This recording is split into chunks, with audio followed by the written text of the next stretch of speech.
Assalamualaikum warahmatullahi wabarakatuh. Salam sejahtera untuk kita semua. Pada kesempatan kali ini, kita akan membahas kembali mengenai mata kuliah kewirausahaan dengan judul materi Prinsip-prinsip kewirausahaan. Dalam hal ini kewirausahaan adalah proses menciptakan nilai melalui inovasi, keberanian mengambil risiko, dan pengelolaan sumber daya secara kreatif untuk mencapai tujuan bisnis. Kita lihat nih kewirausahaan dalam hal pengertiannya. Ini kata-kata kuncinya.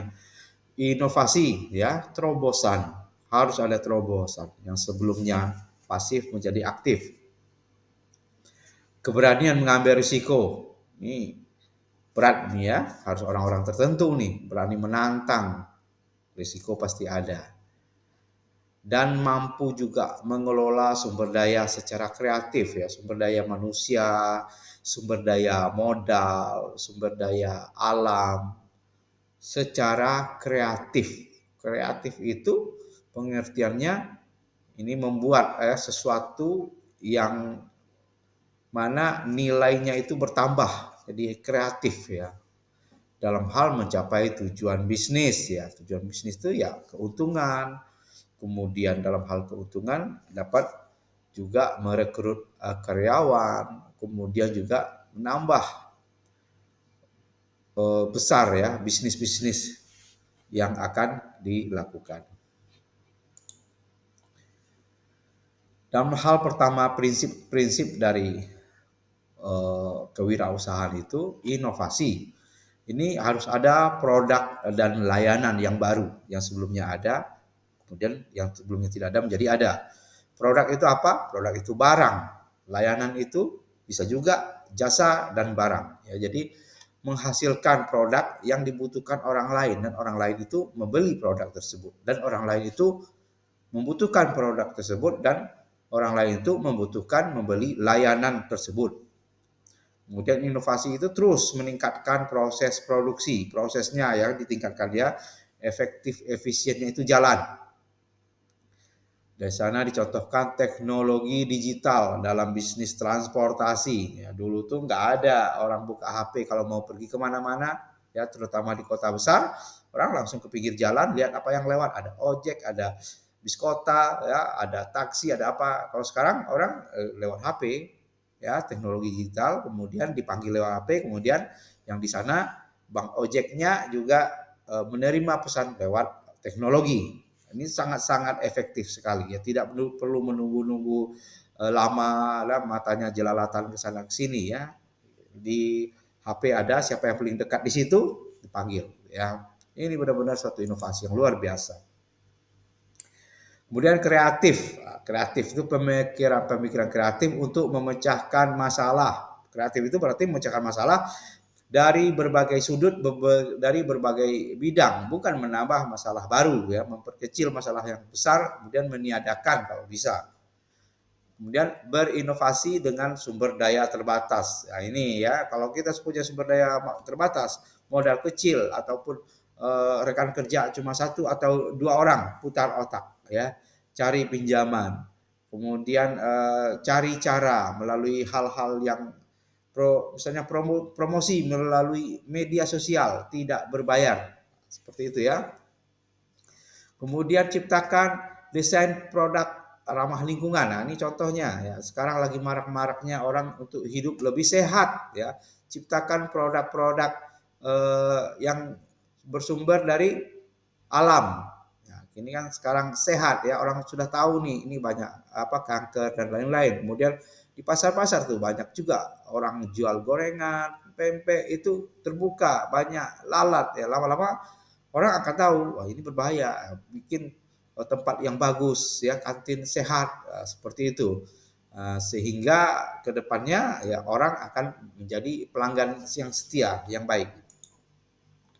Yang ketiga ini keberanian mengambil resiko. Ya, jadi kalau adik-adik masih mahasiswa, jangan cita-citanya hanya jadi pegawai negeri aja dan dekat rumah nih kantornya ada puskesmas dekat rumah di sana aja deh, ya buka klinik. Tidak boleh begitu ya, ngambil risiko ya. Makin besar risikonya, makin besar tantangannya, hal yang diperoleh juga yakinlah itu akan semakin besar. Cuman dihitung, misalnya analisis pasar ya.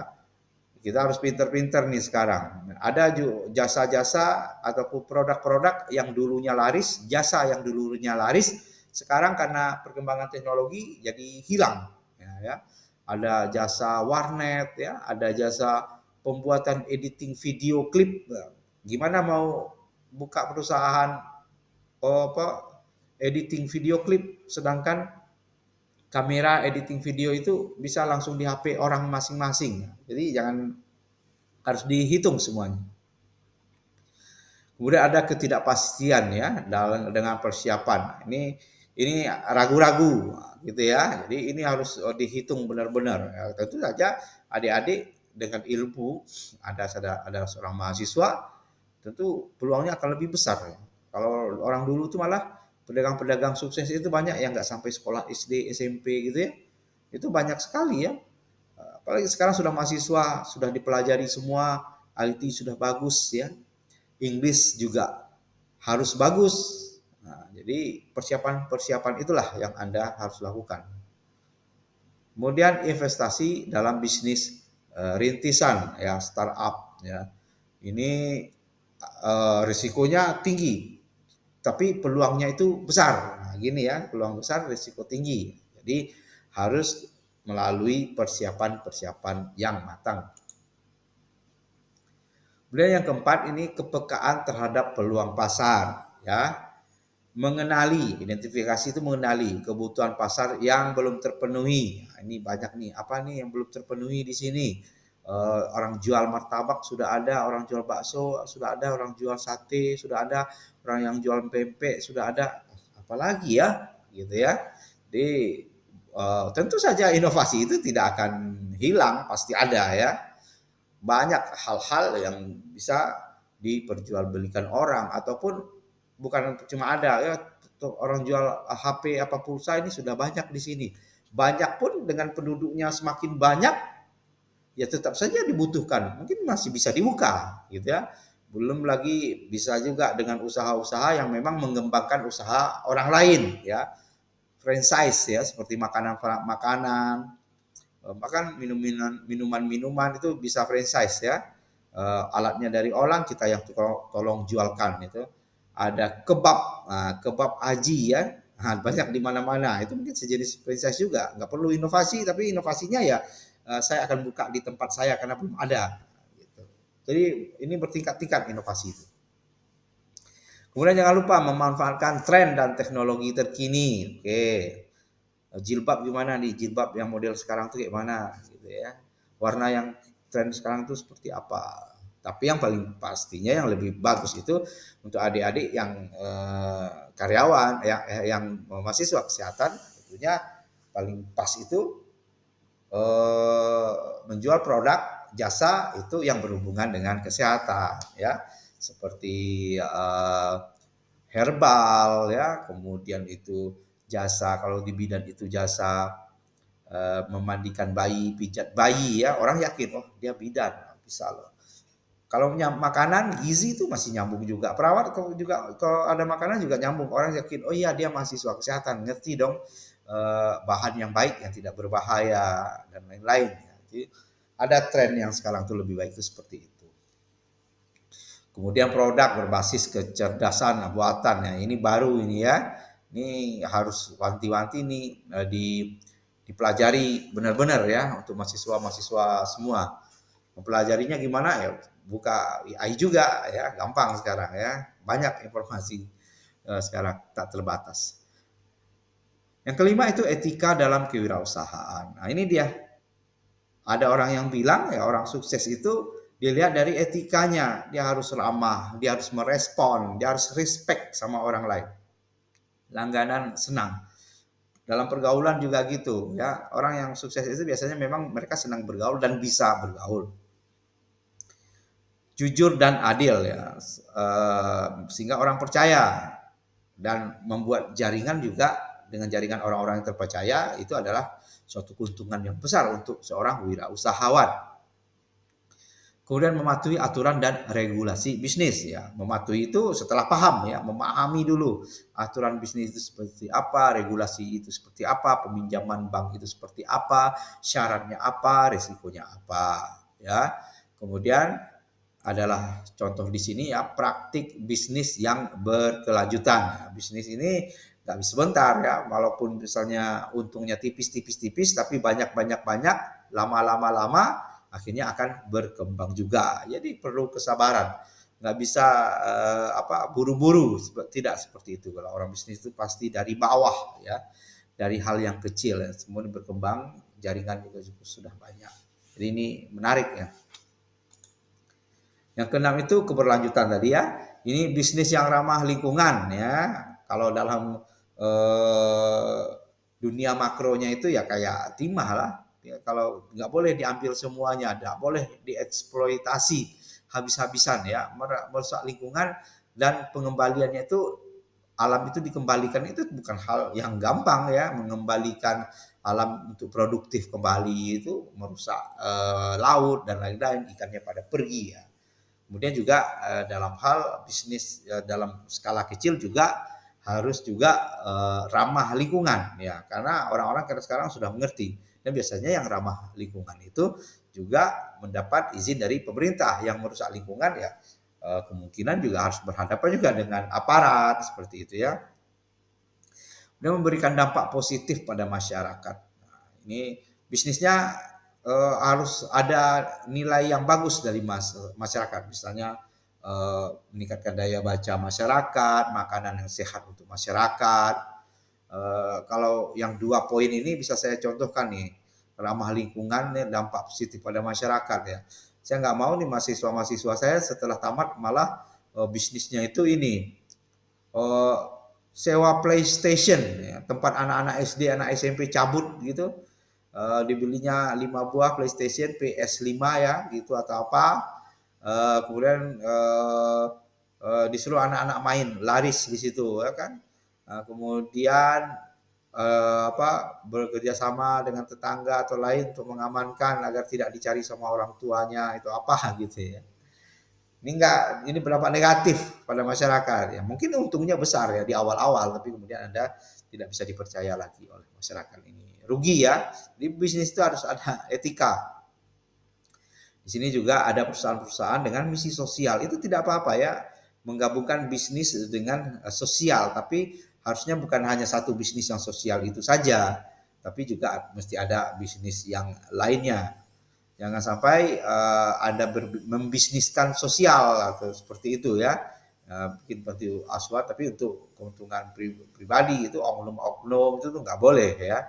Jadi perusahaan dengan misi sosial itu ini harus hati-hati dalam mensikapinya.